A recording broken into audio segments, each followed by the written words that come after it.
Alors mes chers élèves, c'est la correction de la série numéro 1 sur la notion de logique concernant les premières sciences et premières sciences bac, sciences maths. Alors le premier exercice concernant le raisonnement par le contre-exemple. Voici l'exercice et sa correction. Alors, vous allez travailler tous les exercices, puis vous allez rédiger comme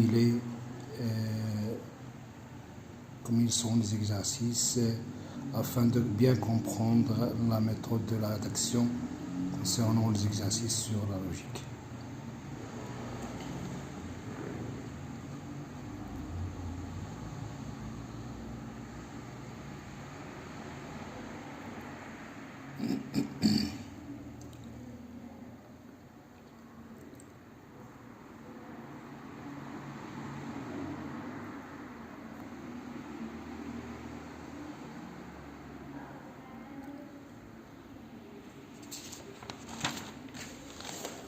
Alors, l'exercice 2 concernant la méthode de résolution du système comprend des équations où il s'agit d'un produit. Alors on doit appliquer notamment les lois de Morgan.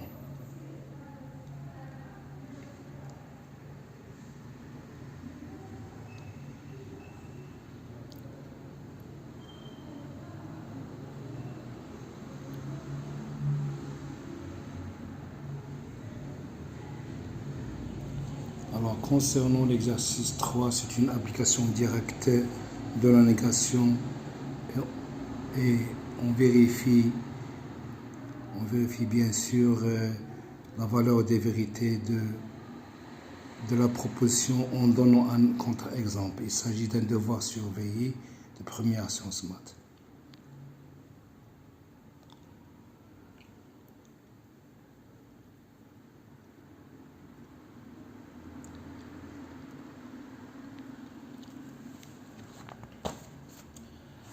Alors, l'exercice 4 comportait de très bons exercices. Il s'agit de le raisonnement par déduction. Ce sont des exercices qui sont un peu difficiles, sauf la question 3.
L'exercice 5, c'est l'exercice qui comportait le raisonnement par le contraposé.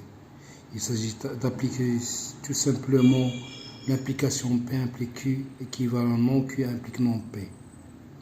On voit que tous les exercices comportent par exemple des différents, donc on doit faire la négation pour aboutir à une égalité. Et on appliquait la loi de contraposé.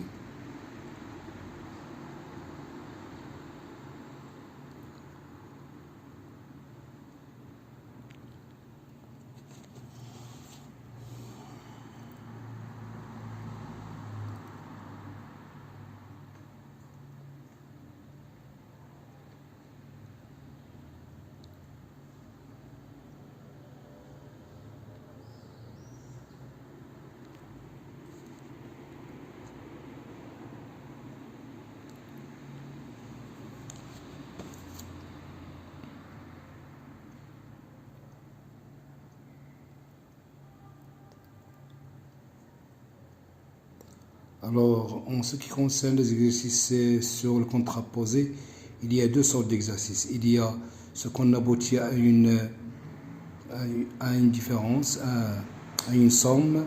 Donc, on doit appliquer la remarque A plus B est égal à 0 avec A est positive, implique A est égal à B est égal à 0.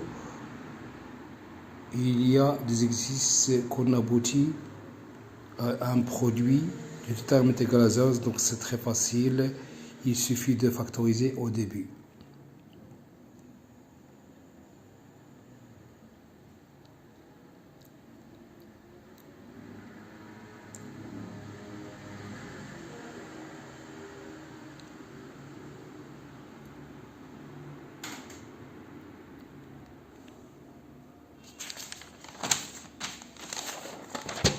L'exercice 6 comportant le raisonnement par des équivalences successives.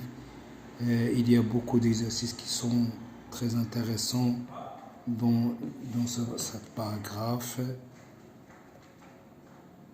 comme l'exercice 1 et 2 et 3.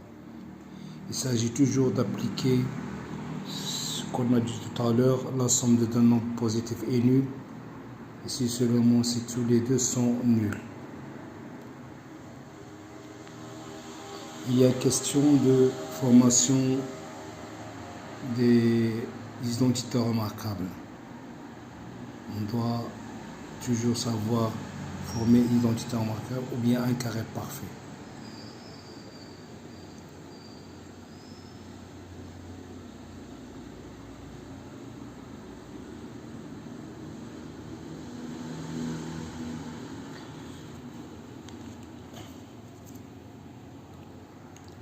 Il y a des compléments d'exercice. Celui-là n'est pas dans la série, mais on peut travailler facilement avec des équivalences successives.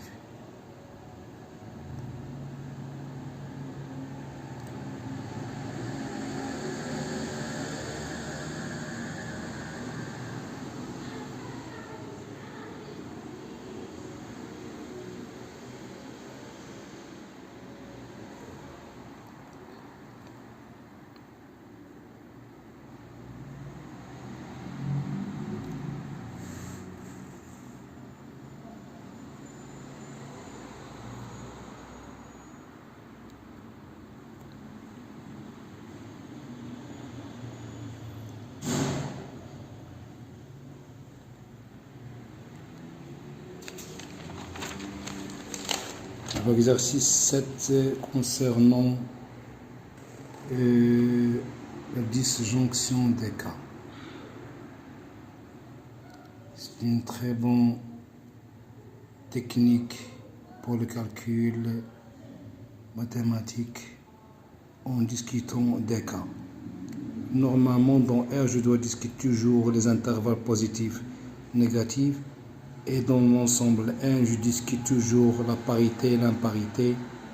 Alors, suivant chaque exercice,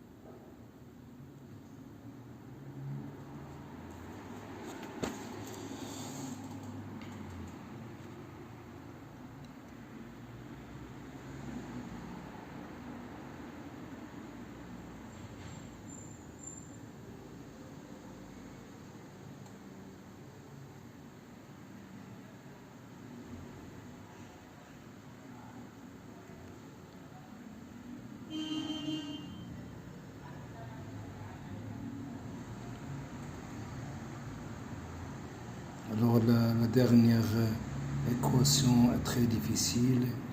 Il suffit de discuter le cas dans l'ensemble imposé de sa forme d'équation dans l'ensemble n.